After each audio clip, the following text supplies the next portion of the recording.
ਗੁਰੂਘਰ ਦੇ ਸੰਬੰਧੀ 33ਵੀਂ ਵਰ੍ਹੇਗੰਢ ਤੇ ਮੈਂ ਸਿੱਖ ਕੌਮ ਨੂੰ ਉਸ ਬਹਾਦਰ ਯੋਧਿਆਂ ਦੀ ਜਿਹੜੀ ਜੰਗ ਲੜੀ ਹਿੰਦੁਸਤਾਨ ਦੀ ਸਰਕਾਰ ਦੇ ਨਾਲ, ਜਿਹੜੇ ਹਿੰਦੁਸਤਾਨ ਦੀ ਫੌਜ ਦੇ ਦੰਦ ਖੱਟੇ ਕੀਤੇ, ਸੰਤ ਬਾਬਾ ਜਰਨੈਲ ਸਿੰਘ ਭਿੰਡਰਾਂਵਾਲਿਆਂ, ਭਾਈ ਅਮਰੀਕ ਸਿੰਘ, ਬਾਬਾ ਠਾਰਾ ਸਿੰਘ ਤੇ ਜਨਰਲ ਸ਼ਬੇਗ ਸਿੰਘ ਦੀ ਅਗਵਾਈ ਦੇ ਹੇਠ ਜਿਹੜੇ ਨੌਜਵਾਨ ਸਿੰਘਾਂ ਨੇ ਦਰਬਾਰ ਸਾਹਿਬ ਦੀ ਹਦੂਦ ਦੇ ਵਿੱਚ ਹਿੰਦੁਸਤਾਨ ਦੀ ਜਿਹੜੀ ਫੌਜ ਆ ਉਹਨੂੰ ਵੜ ਨਹੀਂ ਦਿੱਤਾ। ਜਿਸ ਬਹਾਦਰੀ ਦੇ ਨਾਲ ਉਹ ਜੰਗ ਲੜੀ ਆ, ਜਦੋਂ ਕਹਿੰਦੇ ਫੌਜਾਂ ਚੜ੍ਹ ਕੇ ਆਉਂਦੀਆਂ ਨੇ, ਵੱਡੇ ਵੱਡਿਆਂ ਦੇ ਜਿਹੜੇ ਪੈਰ ਨੇ ਉਹ ਥਰਕ ਜਾਂਦੇ ਨੇ, ਦਿਲ ਕੰਬ ਜਾਂਦੇ ਨੇ।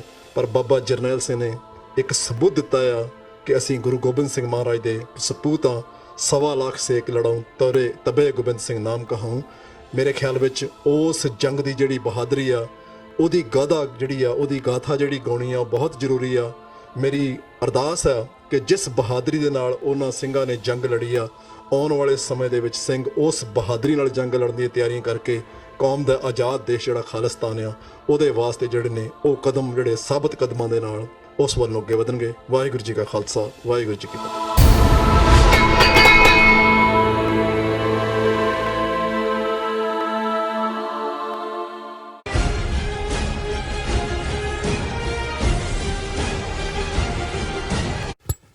Viewers, welcome back in our program.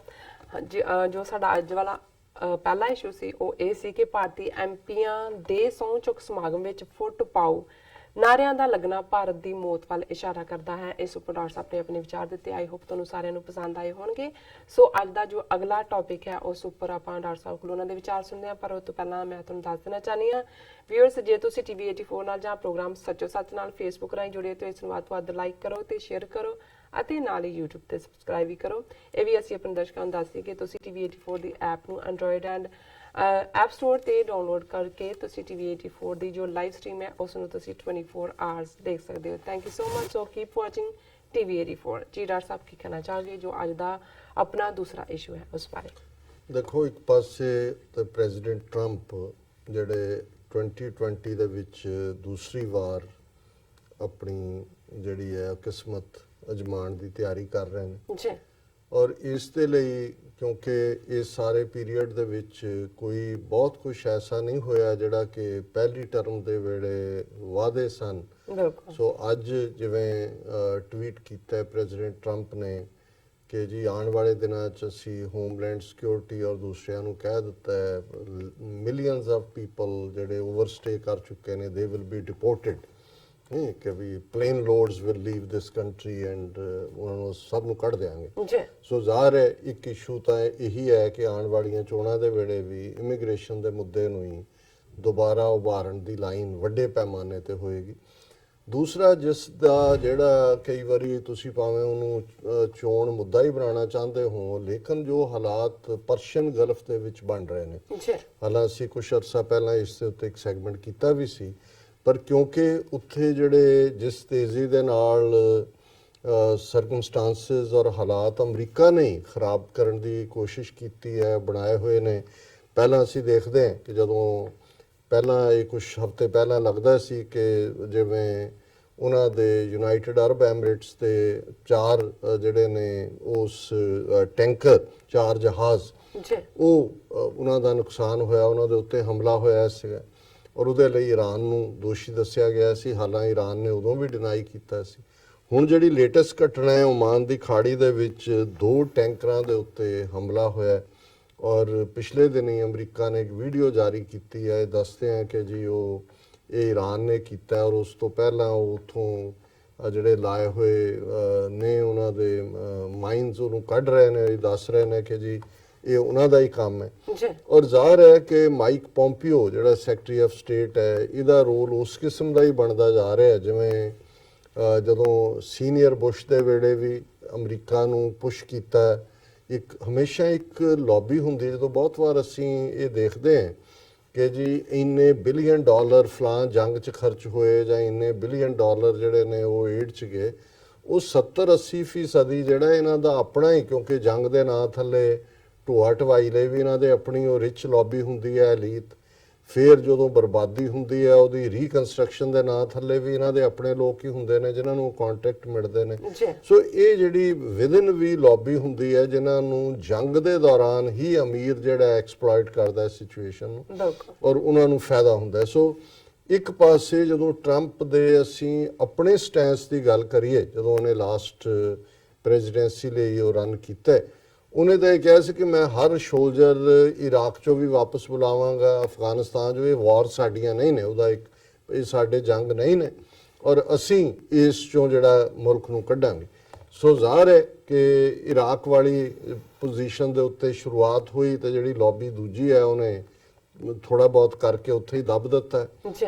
Afghanistan ਦੇ ਮਾਮਲੇ 'ਚ ਗੱਲਬਾਤ ਦੇ ਨਾਂ ਥੱਲੇ ਕਿ ਜੀ ਦੋਹਾ 'ਚ ਚੱਲ ਰਹੀ ਹੈ, ਪਾਕਿਸਤਾਨ ਨੇ ਜਾਂ ਰੂਸ ਨੇ ਇਨੀਸ਼ੀਏਟਿਵ ਲਿਆ, ਪਰ ਉਹ ਵੀ ਗੱਲ ਕਿਸੇ ਕੰਢੇ ਨਹੀਂ ਲੱਗੀ ਕਿਉਂਕਿ ਜਿਹੜੀ ਵਿਦਨ ਲੌਬੀ ਆ ਔਰ ਇਸ ਵੇਲੇ ਉਹ ਮਾਈਕ ਪੋਂਪੀਓ ਹੋਏ ਔਰ ਇਸੇ ਕਿਸਮ ਦੇ ਫਿਰ ਜਦੋਂ ਜਿਨ੍ਹਾਂ ਨੇ ਨੀਤੀ ਜਿਸ ਡਾਇਰੈਕਸ਼ਨ 'ਚ ਲਿਜਾਣੀ ਹੁੰਦੀ ਹੈ ਉਸ ਕਿਸਮ ਦੇ ਹੀ ਉਹਨਾਂ ਦੇ ਸਕਾਲਰ ਖੜੇ ਹੋ ਜਾਂਦੇ ਨੇ। ਜਿਵੇਂ ਲੇਟਲੀ ਵਾਲ ਸਟਰੀਟ ਜਰਨਲ ਦੇ ਵਿੱਚ 2 ਰਾਈਟਰਸ ਨੇ ਲਿਖਿਆ ਕਿ ਜੀ ਹੁਣ ਇਸ ਵੇਲੇ ਈਰਾਨ ਬਹੁਤ ਥੱਲੇ ਦੱਬਿਆ ਹੋਇਆ ਹੈ, ਇਹ ਮੌਕਾ ਹੈ ਕਿ ਹੁਣ ਇੱਕ ਧੱਕਾ ਔਰ ਦੋ ਔਰ ਉਹਨੂੰ ਜਿਹੜਾ ਫਿਨਿਸ਼ ਕਰੋ ਔਰ ਇਹ ਅਮਰੀਕਾ ਦੇ ਲਈ ਕੇਕ ਵਾਕ ਹੋਏਗੀ ਦਿਸ ਦੈਟ। ਲੇਕਿਨ ਇਹਦੇ 'ਚ ਕੋਈ ਸ਼ੱਕ ਨਹੀਂ ਹੈ ਕਿ ਟਰੰਪ ਨੂੰ ਇਹ ਜਿਹੜੀ ਮਾਈਕ ਪੋਂਪੀਓ ਔਰ ਇਸ ਕਿਸਮ ਦੀ ਲੌਬੀ ਹੈ ਜਿਨ੍ਹਾਂ ਨੂੰ ਜੰਗ ਸੂਟ ਕਰਦੇ ਨੇ, ਜਿਨ੍ਹਾਂ ਦੀ ਜਿਹੜੀ ਹੈ ਫਾਈਨੈਂਸ਼ੀਅਲ ਉਹਦੇ 'ਚੋਂ ਫਾਇਦਾ ਵੀ ਨਿਕਲਦਾ ਹੈ, ਉਹਨਾਂ ਵਿਚਲੀ ਕਿਤੇ ਨਾ ਕਿਤੇ ਹੇਟਰੇਡ ਵੀ ਜਿਹੜੀ ਹੈ ਇਸਲਾਮ ਔਰ ਦੂਸਰੇ ਪ੍ਰਤੀ ਉਹ ਮਿਡਲ ਈਸਟ ਨੂੰ ਜਿਹੜਾ ਬਲਦਾ ਰੱਖਣਾ ਚਾਹੁੰਦੇ ਨੇ। ਔਰ ਲੇਕਿਨ ਈਰਾਨ ਦੇ ਮਾਮਲੇ 'ਚ ਇਹ ਗੱਲ ਵੀ ਦੇਖਣ ਵਾਲੀ ਹੈ ਕਿ 1/3 ਤੇਲ ਜਿਹੜਾ ਹੈ ਉਹ ਉਸ ਖਿੱਤੇ 'ਚੋਂ ਹੀ ਨਿਕਲ ਕੇ ਆਉਂਦਾ ਹੈ, ਪਰਸ਼ੀਅਨ ਗਲਫ 'ਚੋਂ ਨਿਕਲਦਾ ਹੈ। ਈਰਾਨ ਬੇਸ਼ੱਕ ਅਮਰੀਕਾ ਦਾ ਕੋਈ ਮੈਚ ਨਹੀਂ ਹੈ ਜੇ ਉਹਦੀ ਵੱਡੀ ਪਾਵਰ ਦੇਖੀਏ ਜਾਂ ਇਹਨਾਂ ਦੀ ਜੰਗੀ ਸਾਜ਼ੋ ਸਮਾਨ ਦੇਖੀਏ, ਪਰ ਈਰਾਨ ਜਿਹੜਾ ਹੈ ਉਹ ਕੋਈ ਵਾਕ ਓਵਰ ਨਹੀਂ ਹੈ। ਬਿਲਕੁਲ। ਉਹਨਾਂ ਦੀ ਆਪਣੀ ਸਿਵਲਾਈਜੇਸ਼ਨ ਦਾ ਵੀ ਉਹਨਾਂ ਨੂੰ ਸਹਾਰਾ ਹੁੰਦਾ ਹੈ, ਪਰ ਇਹਦੇ ਨਾਲ ਨਾਲ ਉਸ ਸਮੁੰਦਰ ਦੇ ਉਹ ਪਾਣੀ ਦੇ ਕੱਲੇ ਡ੍ਰੌਪ ਨੂੰ ਚੰਗੀ ਤਰ੍ਹਾਂ ਸਮਝਦੇ ਨੇ ਔਰ ਜੇ ਉੱਥੋਂ ਆਇਲ ਔਰ ਜਿਹੜੇ ਫਿਰ ਇਕੱਲਾ ਇਹ ਨਹੀਂ ਹੈ ਕਿਉਂਕਿ ਸਾਊਦੀ ਅਰੇਬੀਆ ਦੇ ਕਨੇੜੇ ਵੀ ਅਮਰੀਕਾ ਚੜ੍ਹਿਆ ਹੋਇਆ ਜਾਂ ਅਮਰੀਕਾ ਦੇ ਕਨੇੜੇ ਸਾਊਦੀ ਅਰੇਬੀਆ ਚੜ੍ਹਿਆ ਹੋਇਆ ਜਾਂ ਦੋਨੋਂ ਇੱਕ ਦੂਜੇ ਨੂੰ ਵਰਤਦੇ ਨੇ ਤੇ ਫਿਰ ਉੱਥੋਂ ਤੇਲ ਵੀ ਬੰਦ ਹੋਏਗਾ, ਦੁਨੀਆ 'ਚ ਆਇਲ ਕ੍ਰਾਈਸਿਸ ਕਿੱਥੇ ਜਾਏਗਾ ਔਰ ਅਲਟੀਮੇਟਲੀ ਇਹ ਗੱਲ ਕੋਈ ਫਿਰ ਇੱਕ ਦਿਨ 'ਚ ਮੁੱਕਣ ਵਾਲੀ ਨਹੀਂ ਹੋਏਗੀ। ਇਸ ਕਿਸਮ ਦੀ ਜਦੋਂ ਤੁਸੀਂ ਕੋਈ ਸ਼ੁਰੂਆਤ ਕਰ ਲੈਂਦੇ ਹੋ ਉਹਦੇ 'ਚ ਇੰਤਹਾ ਜਿਹੜਾ ਇਹ ਅਮਰੀਕਾ ਵਾਲੇ ਸਮਝਦੇ ਹੋਣ ਕਿ ਜੇ ਅਸੀਂ ਜਾ ਕੇ ਆ ਜਾਵਾਂਗੇ ਫਿਰ ਇਹ ਨਹੀਂ ਹੋਏਗਾ, ਫਿਰ ਉਹ ਸੈਕੰਡ ਸਿਚੁਏਸ਼ਨ ਹੋਏਗੀ। ਤੁਸੀਂ ਉੱਤੋਂ ਕਿੰਨਾ ਕੁ ਵਰਸਾ ਸਕਦੇ ਹੋ, ਪਾਣੀ 'ਚ ਤੁਹਾਨੂੰ ਰੋਕਣਗੇ, ਆਇਲ ਦੀ ਸਪਲਾਈ ਡਿਸਰਪਟ ਹੋਏਗੀ ਔਰ ਜੇ ਤੁਸੀਂ ਬੇਤਹਾਸ਼ਾ ਜਿਹੜਾ ਸਿਵਿਲੀਅਨ ਪੋਪੂਲੇਸ਼ਨ ਨੂੰ ਵੀ ਟਾਰਗੇਟ ਕਰਦੇ ਹੋ ਉਹਦੇ ਨਾਲ ਆਲਰੇਡੀ ਅਮਰੀਕਾ ਕਿਹੜਾ ਡਾਰਲਿੰਗ ਰਹਿ ਗਿਆ ਦੁਨੀਆ ਦਾ, ਆਲਰੇਡੀ ਟਰੰਪ ਦੀਆਂ ਨੀਤੀਆਂ ਨੇ ਅਮਰੀਕਾ ਨੂੰ ਕਿੱਥੇ ਲਿਆ ਕੇ ਸੁੱਟ ਦਿੱਤਾ ਔਰ ਉਹ ਫਿਰ ਕਿਹੜੀ ਡਾਇਰੈਕਸ਼ਨ ਜਾਏਗੀ। ਮੇਰਾ ਖਿਆਲ ਹੈ ਕਿ ਵੀ ਜਿਹਨੇ ਵੀ ਇਹ ਗੱਲ ਕਹੀ ਕਿ ਵੀ ਹਿਸਟਰੀ ਰਿਪੀਟਸ ਇਟਸੈਲਫ ਔਰ ਇਹ ਇਸ ਲਈ ਨਹੀਂ ਇਤਿਹਾਸ ਰਿਪੀਟ ਕਰਦਾ ਕਿਉਂਕਿ people don't learn from the history. ਜੇ ਅਮਰੀਕਾ ਨੇ ਇਰਾਕ ਵਾਰ 'ਚ ਉਹਦੇ 'ਚ ਵੀ ਇਹ ਹੁਣ ਜਿਹੜੀ ਵੀਡੀਓ ਔਰ ਇਹ ਸਭ ਜਾਲੀ ਹੈ, ਇਹ ਈਰਾਨ ਨੂੰ ਫਸਾਇਆ ਜਾ ਰਿਹਾ ਔਰ ਈਰਾਨ ਨੇ ਇਸ ਵੇਲੇ ਬੜਾ ਆਪਣਾ ਜਿਹਨੂੰ ਕਹਿੰਦੇ ਨੇ ਡਵ ਲਾਈਕ ਪੋਸਚਰ ਰੱਖਿਆ। ਉਹਨੂੰ ਪਤਾ ਹੈ ਵੀ ਅਮਰੀਕਾ ਇਨਸਟੀਗੇਟ ਕਰ ਰਿਹਾ। ਹੁਣ ਇਹੋ ਜਿਹੀ ਹਾਲਾਤ ਜਦੋਂ ਜੂਨੀਅਰ ਬੁਸ਼ ਨੇ 2003-4 ਦੇ ਦੌਰ ਦੇ ਵਿੱਚ ਇਰਾਕ ਵਾਰ, ਉਦੋਂ ਇਹਨਾਂ ਨੇ ਵੱਡਾ ਔਰ ਉਹ ਇੱਕ ਭਲਾ ਬੰਦਾ ਜਿਹੜਾ ਅਫਰੀਕਨ ਅਮਰੀਕਨ ਵੀ ਉਹਦੇ 'ਚ ਬਲੱਡ ਸੀ ਕਾਫੀ, ਜਨਰਲ ਕੋਲਿਨ ਪਾਵਲ, ਉਹ UN ਦੇ ਵਿੱਚ ਐਮਬੈਸਡਰ ਸੀ ਅਮਰੀਕਾ ਦਾ, ਉਹਦੇ ਤੋਂ ਝੂਠ ਬਲਵਾਇਆ ਕਿ ਜੀ ਇਰਾਕ ਦੇ ਕੋਲ ਵੈਪਨਸ ਆਫ ਮਾਸ ਡਿਸਟਰਕਸ਼ਨ ਨੇ ਔਰ ਬਾਅਦ 'ਚ ਆਇਆ ਕਿ ਵੀ ਉਹ ਸਭ ਫੈਬਰੀਕੇਟਡ ਝੂਠ ਉਹਨਾਂ ਨੇ ਖੜਾ ਕੀਤਾ ਹੋਇਆ ਸੀ, ਕੁਝ ਵੀ ਨਹੀਂ ਸੀ ਔਰ ਨਿਕਲਣੇ ਵੀ ਨਹੀਂ ਸੀ। ਜੇ ਹੁੰਦੇ ਵੈਪਨਸ ਆਫ ਮਾਸ ਡਿਸਟਰਕਸ਼ਨ ਫਿਰ ਇਹ ਡੇਅਰ ਥੋੜੀ ਕਰਦੇ ਵੀ ਉਹਦੇ ਤੇ ਅਟੈਕ ਕਰਨਾ। ਸੋ ਇਹੀ ਪਾਰਟ ਹੁਣ ਵੀ ਉਹ ਸਿਚੁਏਸ਼ਨ ਕੰਟਰਾਈਵ ਕਰ ਰਹੇ ਨੇ, ਇਹ ਸਾਰਾ ਫੈਬਰੀਕੇਟਡ ਪਾਰਟ ਹੈ, ਦੁਨੀਆ ਵੀ ਧਿਆਨ ਨਾਲ ਦੇਖ ਰਹੀ ਹੈ।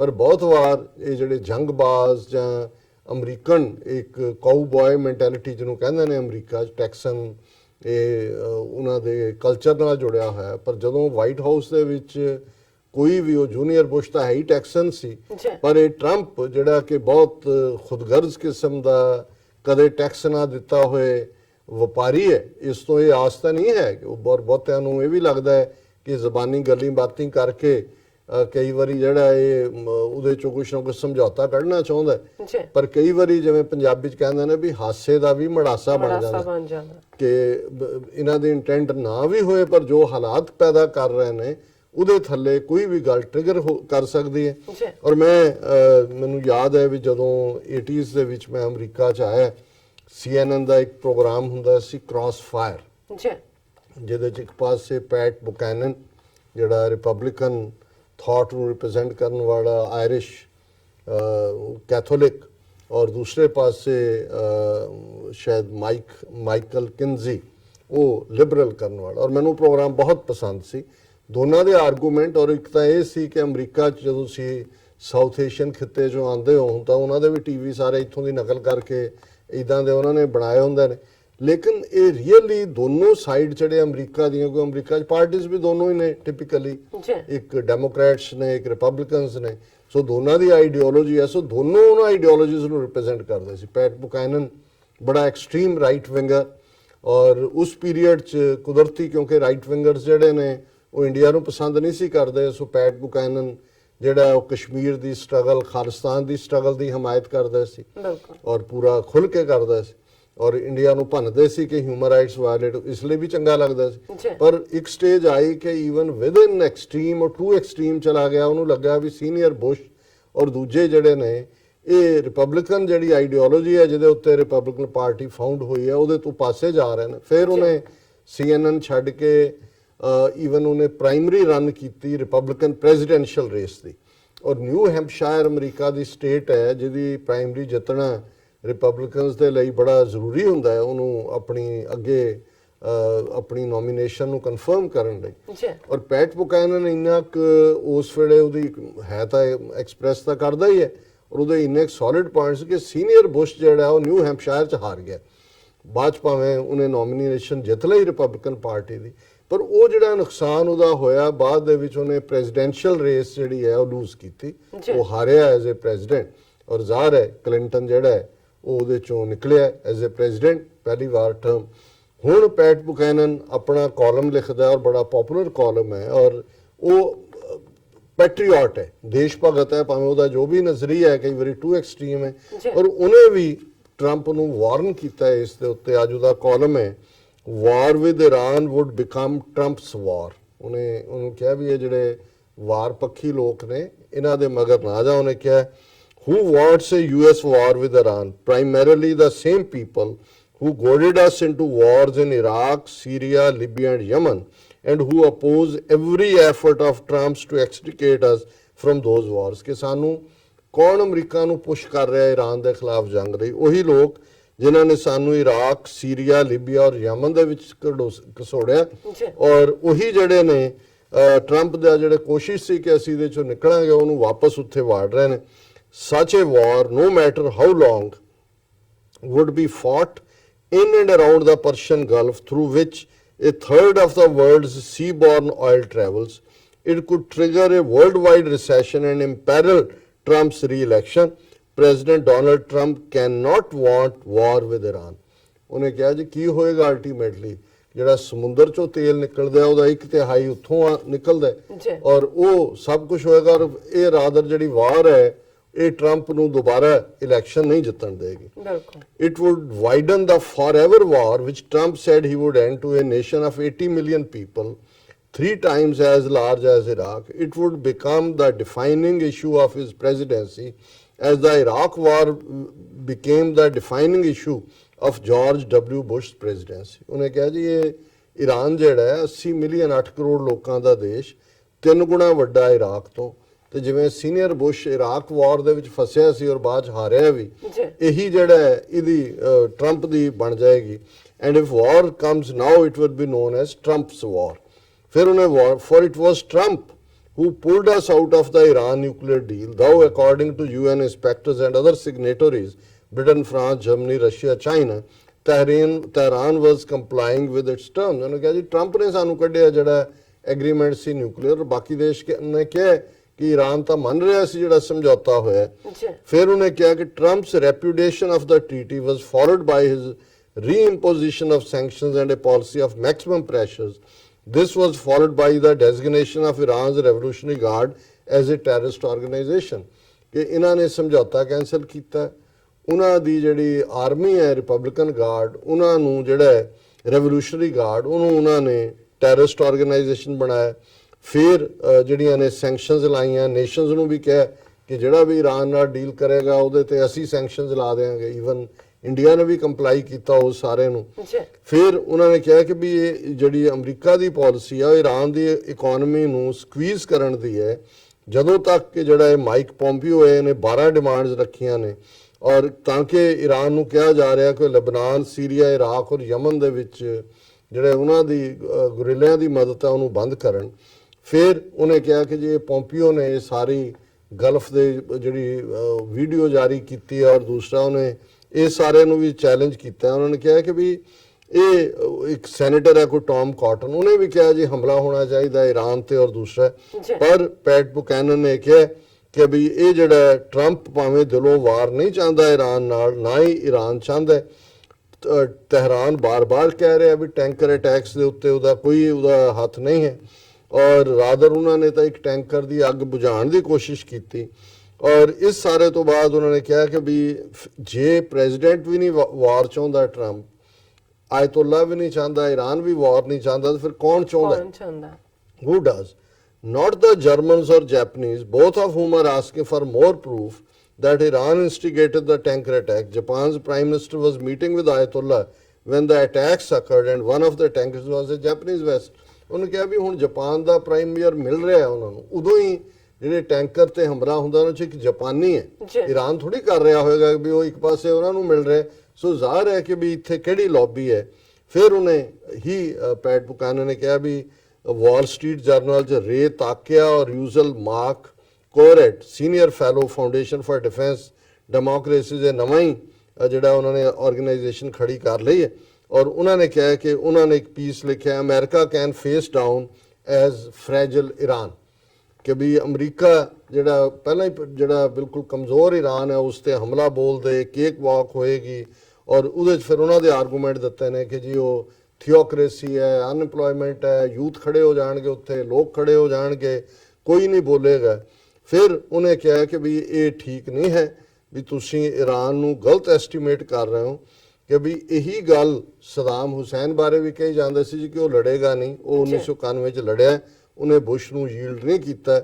ਔਰ ਫਿਰ ਉਹਨਾਂ ਨੇ ਕਿਹਾ ਕਿ ਵੀ ਕਰਨਾ ਕੀ ਬਣਦਾ ਕਿ ਵੀ ਇਹ ਇਸ ਵੇਲੇ negotiate with Tehran regime for some tolerable detente, ਕਿ ਇੱਕ ਆਨਰੇਬਲ ਜਿਹਾ ਉਹਨਾਂ ਦੇ ਨਾਲ ਸਮਝੌਤਾ ਕਰੋ।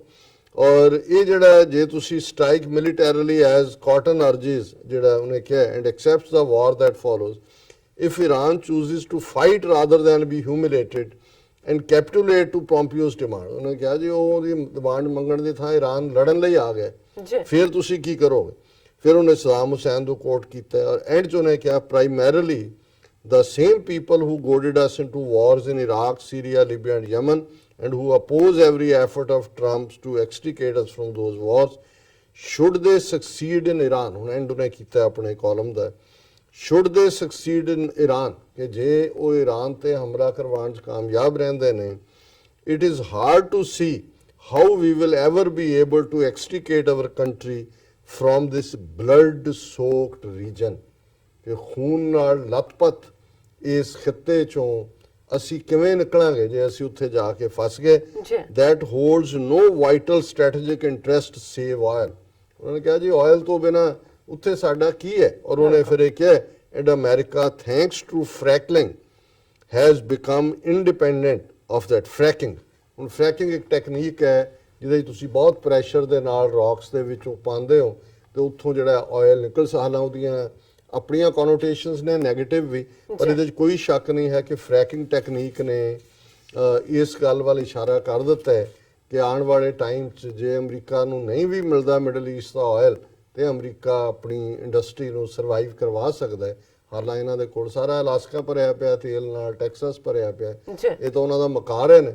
ਉਹਨੇ ਕਿਹਾ ਜੀ ਉੱਥੇ ਤੁਸੀਂ ਬਲੱਡ ਸੋਕਡ ਰੀਜਨ ਦੇ ਵਿੱਚ ਜਾ ਕੇ ਫਸ ਜਾਓਗੇ ਔਰ ਇਹ ਜਿਹੜਾ ਫਿਰ ਤੁਹਾਡੇ ਲਈ ਨਿਕਲਣਾ ਉੱਥੋਂ ਔਖਾ ਹੋਏਗਾ। ਸੋ ਅਸੀਂ ਸਮਝਦੇ ਹਾਂ ਵੀ ਕਈ ਵਾਰ ਬੇਸ਼ੱਕ ਪੈਟ ਬੁਕਾਨਨ ਦੀਆਂ ਸਾਰੀਆਂ ਗੱਲਾਂ ਸਾਨੂੰ ਚੰਗੀਆਂ ਨਹੀਂ ਲੱਗਦੀਆਂ, ਬਹੁਤ ਵਾਰ ਐਕਸਟ੍ਰੀਮ ਲਾਈਨ ਹੁੰਦੀ ਹੈ, ਜੀ ਪਰ ਇਹ ਵੀ ਇੱਕ ਪੈਟਰੀਓਟਿਕ ਆਰਗੂਮੈਂਟ ਹੈ ਇੱਕ ਐਕਸਟ੍ਰੀਮ ਰਾਈਟ ਵਿੰਗਰ। ਬਿਲਕੁਲ ਡਾਕਟਰ ਸਾਹਿਬ, ਤੁਹਾਡਾ ਬਹੁਤ ਬਹੁਤ ਸ਼ੁਕਰੀਆ। ਤੁਸੀਂ ਦੂਸਰਾ ਇਸ਼ੂ ਸਾਡੇ ਦਰਸ਼ਕਾਂ ਨਾਲ ਸਾਂਝਾ ਕੀਤਾ। ਇਸ ਤਰ੍ਹਾਂ ਨੇ ਬ੍ਰੇਕ ਤੋਂ ਪਹਿਲਾਂ ਅਸੀਂ ਆਪਣੇ ਦਰਸ਼ਕਾਂ ਤੇ ਸਰੋਤਿਆਂ ਨੂੰ ਅਪੀਲ ਤੇ ਬੇਨਤੀ ਕਰਦੀ ਹੈ ਵਿਊਅਰਸ, ਜਿਸ ਤਰ੍ਹਾਂ ਕਿ ਤੁਸੀਂ ਜਾਣਦੇ ਹੋ ਕਿ ਟੀਵੀ 84 ਮਨੁੱਖੀ ਹੱਕਾਂ ਦਾ ਪਹਿਰੇਦਾਰ ਹੈ। ਟੀਵੀ 84 ਸਿੱਖਾਂ, ਕਸ਼ਮੀਰੀਆਂ ਤੇ ਭਾਰਤੀਆਂ ਨੂੰ ਤੇ ਸਟੇਟਾਂ ਦੇ ਲੋਕਾਂ ਦੇ ਸਵੈ-ਨਿਰਣੇ ਦੇ ਹੱਕਾਂ ਦਾ ਹਾਮੀ ਹੈ। ਅਸੀਂ ਚਾਹਾਂਗੇ ਕਿ ਤੁਸੀਂ ਟੀਵੀ 84 ਦੀ ਚੜ੍ਹਦੀ ਕਲਾ ਲਈ ਵੱਧ ਤੋਂ ਵੱਧ ਡੋਨੇਟ ਕਰੋ। ਡੋਨੇਟ ਕਰਨ ਲਈ ਸਾਡੀ ਵੈਬਸਾਈਟ tv84.tv ਤੇ ਜਾ ਕੇ ਪੇਪਲ ਦੀ ਵਰਤੋਂ ਕਰਕੇ ਵਨ ਟਾਈਮ ਡੋਨੇਟ ਕਰ ਸਕਦੇ ਹੋ, ਮੰਥਲੀ ਡੋਨੇਟ ਵੀ ਕਰ ਸਕਦੇ ਹੋ। ਤੁਸੀਂ ਟੀਵੀ 84 ਦੇ ਨਾਮ ਤੇ ਚੈੱਕ ਬਣਾ ਕੇ ਸਾਨੂੰ ਮੇਲ ਵੀ ਕਰ ਸਕਦੇ ਹੋ। ਸਾਡੇ ਇਸ ਪਤੇ ਤੇ 36-01 37th Avenue, Long Island City, New York 11101 USA, ਜਾਂ ਫਿਰ ਤੁਸੀਂ ਸਾਨੂੰ ਫੋਨ ਰਾਹੀਂ ਵੀ ਸੰਪਰਕ ਕਰ ਸਕਦੇ ਹੋ ਸਾਡੇ ਫੋਨ ਨੰਬਰ ਤੇ 5164060694। Thank you so much viewers. ਤੁਸੀਂ ਨਾਲ ਇਸ ਤਰ੍ਹਾਂ ਬਣੇ ਰਹਿਣਾ। ਮਿਲਦੇ ਹਾਂ ਆਫਟਰ ਦਿਸ ਸ਼ਾਰਟ ਬ੍ਰੇਕ।